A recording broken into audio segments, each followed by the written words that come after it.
A world-class university is trying to silence academics with restrictions that Noam Chomsky called an outrage.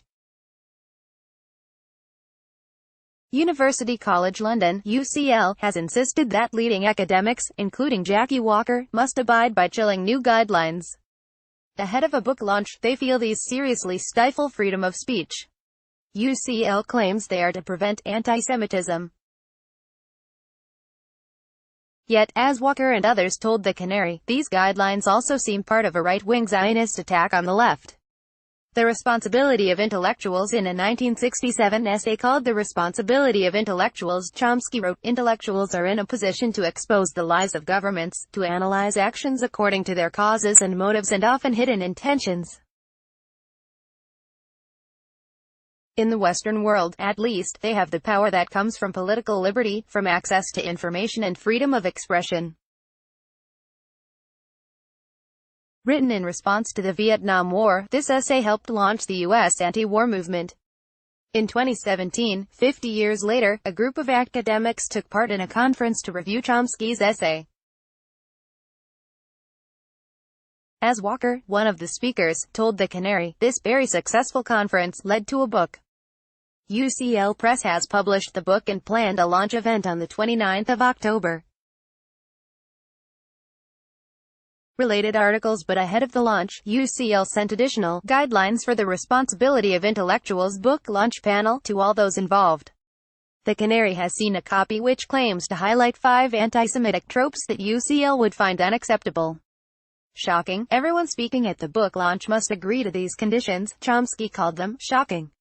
Sir Geoffrey Bindman QC, visiting professor of law at UCL, called them objectionable. Many involved feel it's Walker's presence that is under attack. Walker's a prominent Jewish supporter of Palestinian rights who has faced continued allegations of anti-Semitism in recent years. But the main body of her work, as a black academic and writer, challenges racism in all its forms. And, as Walker told the Canary, neither her chapter nor the book as a whole focuses on anti-Semitism. No one intended to speak about the subject at the launch. A UCL spokesperson told the Canary it drew up specific guidelines for this event, following a thorough risk assessment which takes into account previous comments made by invited speakers, to ensure that the views and ideas put forward do not give rise to an environment in which people will experience, or could reasonably fear, harassment, intimidation, verbal abuse or violence. One of the book's editors told the Canary that Jonathan Hoffman, who has been described as a notoriously abusive pro-Israel bully, attended the 2017 conference. The editor said he came along, attempted to heckle and cause problems, and, when Jackie came to speak, he started interrupting. But she just handled it incredibly well, answered his questions and calmed the atmosphere. Hoffman is a former vice president of the Zionist Federation. In June, he was found guilty of aggressive, bullying behavior against pro-Palestinian demonstrators. As the Electronic Intifada reported, he's been linked to Britain First leader Paul Besser.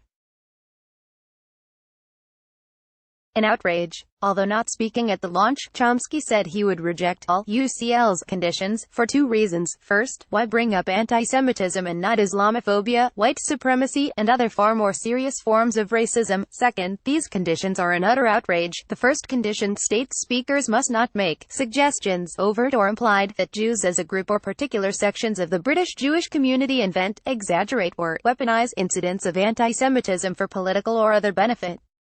Chomsky noted in response that this effectively states it would be anti-Semitic for anyone to say or imply that any Jewish group has ever exaggerated incidents of anti-Semitism in the Labour Party or elsewhere. I'm frankly at a loss for words. Meanwhile, Bindman also noted that, while he understands and shares the need to exclude anti-Semitism in any form, some tropes in the guidelines are objectionable. Bindman also said, there is undoubtedly a conflict among Jews in Britain, of which I am one, as to whether criticism of Israel or Zionism is ipso facto anti-Semitic. Some Jews believe, doubtless sincerely, that it is. There are individuals and organizations, such as the Jewish Board of Deputies, the Jewish Labor Movement, and the Campaign Against Anti-Semitism who have arguably supported some suggestions mentioned. It would be wrong in my view to exclude discussion of such issues where backed by evidence. Silencing of academic freedom. A Walker told the Canary that she feels this situation is similar to an incident in September when Waterstones cancelled a book launch. As the Canary reported, organizers faced a harassment campaign. Walker feels it reflects a pattern of silencing of academic voices. The book, including Walker's chapter, is freely available to read online. And as she explained, there is nothing there that in any way mentions anti-Semitism. On the 18th of September, the Jewish Chronicle ran a story highlighting Walker's presence at the launch. It reiterated the claims that led to Walker's suspension from labor. At that point, UCL only referred to its standard code of conduct.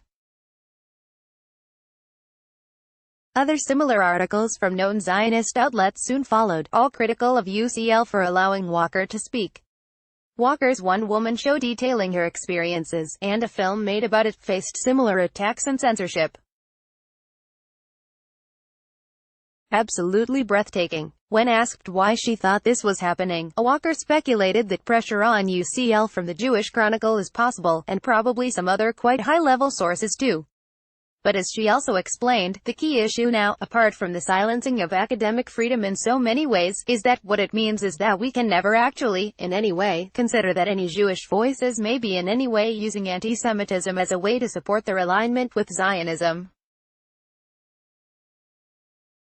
Speaking about UCL's conditions, she said, "It's an extraordinary thing to say, that we can never actually point out the very obvious fact that although Jews are unfortunately targeted with bigotry and with physical assault, they are not targeted in terms of police brutality, imprisonment, disadvantages to life in terms of things like university entrance, or any other markers that are so prominent with people of color or Muslims. It's absolutely breathtaking." Hypocrisy. Walker also emphasized that one of the main topics of her chapter is the way that people of color are excluded from academia. Here, she explained, we have an example where one of the very few women of color who manages to get on a platform at this level is effectively silenced in what is supposed to be a world-class university. And yet, as Walker said, UCL has engaged in research looking at the attainment gap between students of color and the rest of their student body. Walker said, "Now I would suggest the hypocrisy of this is just extraordinary. And that they're doing this is just breathtaking." One of the book's editors also emphasized that Walker's chapter is about black representation within academia. She makes the point that so often, if you're a black intellectual, somehow you're not treated as an intellectual. You're treated as if you're something else, maybe an activist. But you can't be seen as a proper intellectual when you're black. That's what Jackie intends to talk about at the book launch. She doesn't want to be involved with absolute vicious, horrible, cruel nonsense. Why are Jewish groups immune from criticism? Chomsky also commented further on issues of racism that these conditions expose, asking, would it be anti-Arab racism to say that some Arab group has exaggerated incidents of anti-Arab racism? If so, I'm a hardened Islamophobe, because I know of such cases and have often said so. And so are all journals and commentators on the Middle East, because such behavior is common for other nationalist groups as well. Why are Jewish groups immune from criticism, alone in the world? Beyond that, there happens to be a solid record of exaggerating incidents of anti-Semitism in labor.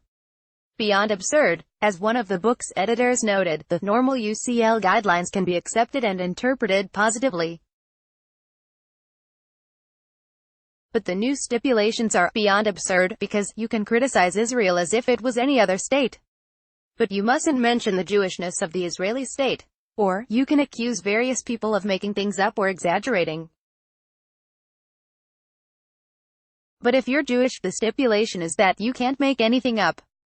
So, for example, if a Jewish group says that the whole of Britain is now a terribly dangerous place for Jewish people, that can't be an exaggeration. Because the people making that claim are Jewish. a number of measures around this event.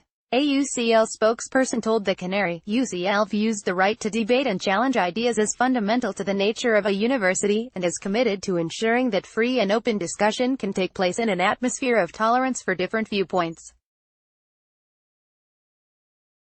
Our code of practice on freedom of speech underlines our commitment to securing freedom of speech within the law for all staff, students and visiting speakers.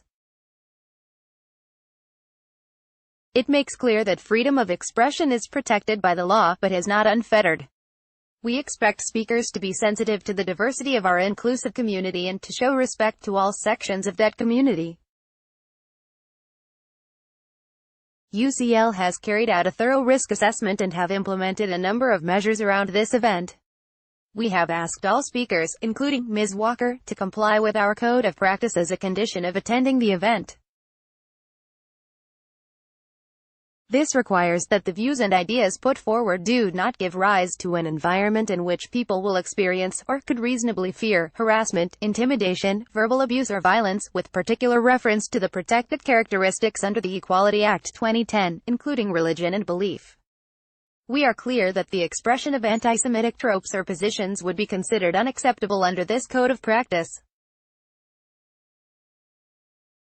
Other measures in place include appointing an independent chair who will ensure the event is conducted in an open and constructive atmosphere to ensure a safe environment is created for peaceful debate to take place. Speak truth to power. As one of the editors explained, the whole focus of Chomsky's essay, this book, and the launch, concerns the responsibility of academics to counter lies and deception, and speak the truth, and in particular, speak truth to power. But the UCL restrictions mean, in effect, that Jackie, nor any of us, are allowed to suggest that if there was research on the impact of racism, and if you came out with the finding that possibly black people are more likely to find themselves in the back of a police van being beaten up than Jewish people, apparently that in itself is anti-Semitic. In order to avoid being anti-Semitic, you have to say that Jewish people suffer as much discrimination as Muslims, black people and other groups. But in particular, he noted the impact on Walker, saying, "There can't be anything worse than being accused of being a racist when you've spent your whole life fighting against racism." Featured image via Flickr. Andrew Rusk, Jackie Walker Show comments, "There is an incredibly simple solution to the draconian biased laws. Go to Palestine, travel around, live like a local, and then go to Tel Aviv and do exactly the same, discussing openly with all what you are doing. Record their reactions, make up your own mind. I lived in Palestine in 1982 and again in 2008. Truly an eye-opening experience." Ben-Gurion said his aim was to save the Hebrew nation in its land, rather than to save Jews. Isn't there a hint of anti-Semitism in that? Is it anti-Semitic to say so? He called the rise of Hitler a huge political and